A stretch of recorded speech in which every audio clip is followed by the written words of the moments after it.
E o Mais Saúde está de volta, a gente está em ótima companhia aqui com o Dr. Luiz Carlos, obstetra aqui de São João del Rei, falando sobre mortalidade materna, né, suas causas e como prevenir também. E estamos recebendo muitas perguntas de vocês aí de casa. Estejam à vontade, ainda dá mais tempo, né? Acho que dá um tempinho ainda, 3372-3720, ou nos mande uma mensagem de texto para o 9972-1640. A gente aguarda vocês aí com as perguntas. Doutor Luiz Carlos, a gente está falando, né, de hipertensão, diabetes e quando a gente fala de gestantes obesas, o que pode ser feito? Assim? Existe controle nutricional? O que tem sido feito hoje em dia para esse tipo de gestante? Hoje as gestantes obesas, as mulheres obesas têm ficado mais grávidas, né, com o avanço da medicina. O que a gente orienta isso, eu já tive, inclusive, paciente que era obesa e que fez redução de estômago, fez pré-natal comigo, ganhou tranquilo.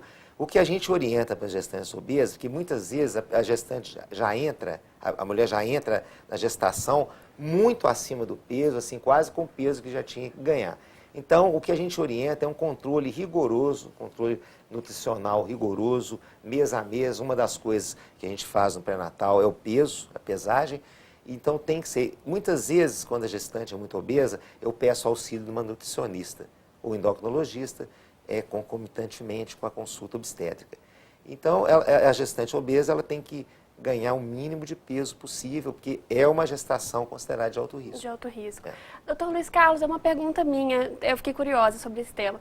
Existe uma quantidade de peso que a gente pode ter ao longo da gravidez, ou isso não é regra? Não, a média é mais ou menos em torno de 12 quilos. De 12 quilos. Umas gestantes mais, umas menos, mas a média do ganho ponderal médio básico na gravidez são 12 quilos, 11, 12 quilos. A Juliana do Bom Pastor acabou de fazer essa pergunta aqui, está até escrevendo. Ela gostaria de saber que ela fez, né? Ela fez ligou e ela gostaria de saber se ela tem como desfazer para poder engravidar de novo. Tem, Juliana. Até eu estava num encontro domingo, uma das perguntas que me fizeram foi essa. E tem, só que é uma cirurgia microscópica. Aqui em São João del Rei não se faz. Depois, se ela quiser, pode me procurar, que eu posso indicar um amigo lá em Belo Horizonte. Depende do jeito que foi ligado, da separação da trompa. O ideal é você fazer um raio-x de útero e trompas para ver como é que essa trompa está ligada. Mas existe possibilidade. Doutor Luiz Carlos, eu gostaria de saber se a idade ainda é fator de risco e até que idade a gente pode engravidar, se isso também a idade, Harusca, é considerada um fator de risco. É claro que gestantes com mais idade, elas têm mais riscos de complicação. E hoje está cada vez mais, hoje né? a gestante, a mulher está engravidando mais tarde. Hoje o meio feminino está totalmente no mercado de trabalho, então muitas vezes a mulher deixa para engravidar mais tarde. A gravidez que a gente considera uma idade que já é uma de certo risco é acima de 35, 40 anos, é considerado. Mas eu já tive pacientes com 47 anos, 46, ganharam o bebê tranquilamente, sem problemas. Aí o pré-natal tem que ser mais rigoroso nessa idade, que é considerado uma gravidez de certo risco, então ele tem que ser mais bem olhado. Doutor Luiz Carlos, eu acho que um tema interessante aqui, para além de juízo de valor, eu acho que é falar um pouco dessa questão do aborto. Quais são as consequências, né? Porque os abortos, né, realizados de formas inseguras, em condições, né, difíceis e inseguras também, eu acho que eles também são um fator grande, né, de mortalidade. O que o senhor poderia estar falando para a gente sobre esse assunto? Graças a Deus, em relação a isso, porque é o seguinte, o aborto é proibido no nosso país. Então, o que acontece? A mulher, às vezes desesperada, ela procura um lugar de provocar aborto ilegal e que não tem asepsia nenhuma de instrumento. Então, o que acontece nesse caso? Vem as hemorragias, as infecções, podendo haver até septicemia com infecção generalizada. Eu já vi lá no Felício Roxo, quando eu estava lá muitos anos atrás, paciente que foi provocar aborto numa clínica clandestina e quando a gente foi operar, esse indivíduo tinha perfurado o intestino dessa mulher, tinha caído fezes na cavidade, deu uma infecção violenta e por muito pouco ela perdeu o útero, por muito pouco ela não morreu. Outros casos já morreram por septicemia. Então, o aborto clandestino é uma coisa totalmente abominável, uma coisa de alto risco. Então, o que eu oriento essas pessoas que estão desesperadas, estão grávidas e não poderem engravidar, é vir conversar com o seu obstetra, com o seu ginecologista, porque eu já tive muitas pacientes que estavam em vias de abortar, tiveram bebê, a gente conseguiu convencer essa paciente e hoje estão aí felizes da vida com o seu neném, com o seu filho. Então, o que eu oriento para essas mulheres desesperadas, para procurar a gente, porque nunca procurar um serviço clandestino, porque ela pode estar caçando a própria morte. Certo. Uma pergunta da Cláudia do Giarola também, ela gostaria de saber o que é cerclagem. Cerclagem é um procedimento que a gente faz, tem umas mulheres que têm uma patologia chamada incompetência istmo-cervical. O que acontece isso? O colo ele não consegue ficar fechado na gestação. Então, o que acontece? Pode ter um parto prematuro, muito precoce, né? Às vezes com 24, 26, 28 semanas de gestação. Então, o que acontece? Uma determinada idade gestacional, principalmente a mulher que já teve esse problema, no segundo filho, então, principalmente, você tem que fazer um procedimento, dar 3 pontos, sob anestesia, no bloco cirúrgico, e você dá 3 pontos fechando esse colo. Então, você deixa esse colo fechado até o final da gestação e, próximo à gestação, você retira esses pontos. Então, muitas vezes, a paciente não tem o parto prematuro por causa da cerclagem. Então, a cerclagem ela é muito benéfica. Doutor Luiz Carlos, teve uma pergunta aqui mais cedo, eu vou até pedir desculpa à pessoa, não estou conseguindo achar aqui entre os meus papéis o nome da pessoa.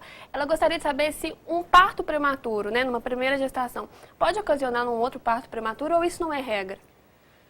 Pode, tem algumas patologias que podem provocar parto prematuro. Uma delas é essa que eu acabei de falar, que é incompetência istmo-cervical. Então, ela pode vir a ter um outro parto prematuro. E algumas outras coisas. Uma outra coisa que dá muito parto prematuro também é a rotura da bolsa amniótica. Rompeu a bolsa, às vezes, com 32, 33 semanas.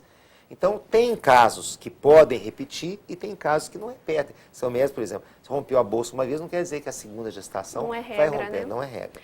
Eu gostaria de saber também, doutor Luiz Carlos, o que é o tromboembolismo?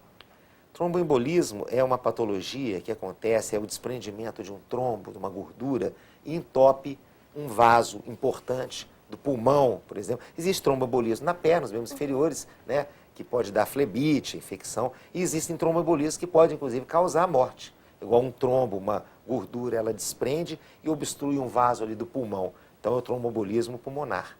Então, ele tem que ser bem sério, né? É bem sério, é de risco. É uma das causas de mortalidade materna. Inclusive, a gente estava comentando mais cedo aqui, existe uma patologia na obstetrícia chamada embolia do líquido amniótico.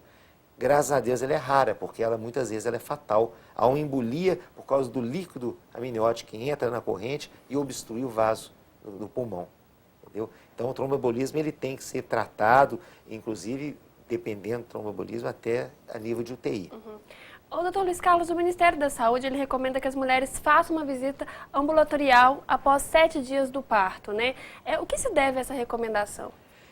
Muitas vezes, primeiro, se o parto é cesariana, normalmente ela vai lá 7 a 10 dias para retirar os pontos. Agora, o que a gente preconiza mesmo assim da gestante é depois de 30 dias ela procurar o seu obstetra, seria a visita puerperal. Puerpério é o período pós-parto. Por quê? Para ver se a involução desse útero, se tudo está voltando ao normal como antigamente. Então, você vai avaliar a lactação, avaliar o útero já diminuído de tamanho, avaliar a cicatriz cirúrgica ou da episiotomia do parto normal. E outra coisa importante nessa visita também que preconiza é o planejamento familiar. É a visita para você indicar um método contraceptivo para evitar filho, né? Evitar uma próxima gestação muito brevemente. Hemorragia é uma coisa que acontece muito nesse período? Acontece frequente, não só nesse período, Harusca, mas inclusive existe uma coisa chamada na obstetrícia hipotonia uterina, o útero contrai pouco, que tem um sangramento intenso. Então, no parto, se você não conseguir sanar esse sangramento, o útero fica um pouco hipotônico, ele contrai pouco. Tem casos que, inclusive, você tem que até tirar o útero. Então, e nesse período puerperal também, às vezes, por ter ficado algum fragmento de placenta, outra coisa qualquer, pode ter um sangramento maior. É um período muito importante em relação a infecções puerperais, infecção do útero. Então, é um período que você tem que realmente fazer. Ficar Essa vigilante. consulta é muito importante. Essa pergunta eu já fiz, mas a Juliana, ela gostaria de saber até quantos anos pode engravidar? Juliana, não tem uma regra de quantos anos, igual eu estava falando aqui, teve pacientes de 45, 47 que eu fiz o parto e pré-natal, tranquilo, sem problemas. Mas a gravidez, ela passa a ser uma gravidez considerada de algum certo risco acima de 35, 40 anos. Aqui, doutor Luiz Carlos, a gente está chegando ao fim, a gente tem muitas outras perguntas, eu peço desculpa ao pessoal aí de casa, que infelizmente nosso programa está chegando ao fim. Gostaria muito de te agradecer, de dizer que foi ótimo, muito obrigada. Prazer de estar aqui de volta aqui no programa Mais Saúde. Prazer, voltaria outras vezes. A casa é sua, viu? Fique à vontade. Parabéns, vontade. apresenta muito bem. Muito eu obrigada. Eu sempre vim aqui com a Chay, a primeira vez que a gente encontra aqui. Ai, ótimo, muito obrigada. Nossa, muito obrigada. Fico lisonjeada, porque a Chay é uma pessoa muito especial e ficou aqui tantos anos. Muito obrigada. Aqui, ó, volte sempre, hein? Tá, com o convite está de pé. De volta, se Deus quiser. Obrigado. E você aí de casa que participou de nosso programa, eu agradeço muito a participação de vocês. Eu sempre digo que o nosso programa termina aqui, mas que estamos às ordens para estar, né, fazendo pautas e tratando de assuntos que você aí de casa gostaria, né, que a gente discutisse aqui. Então, pelo 3372-3720, podem ligar para cá para a TV e para a nossa produção para estar tratando desses assuntos. O nosso programa ele reprisa todas as sextas-feiras, às 10h10 da manhã. Caso você perdeu o programa de hoje ou quer rever, amanhã você pode assistir.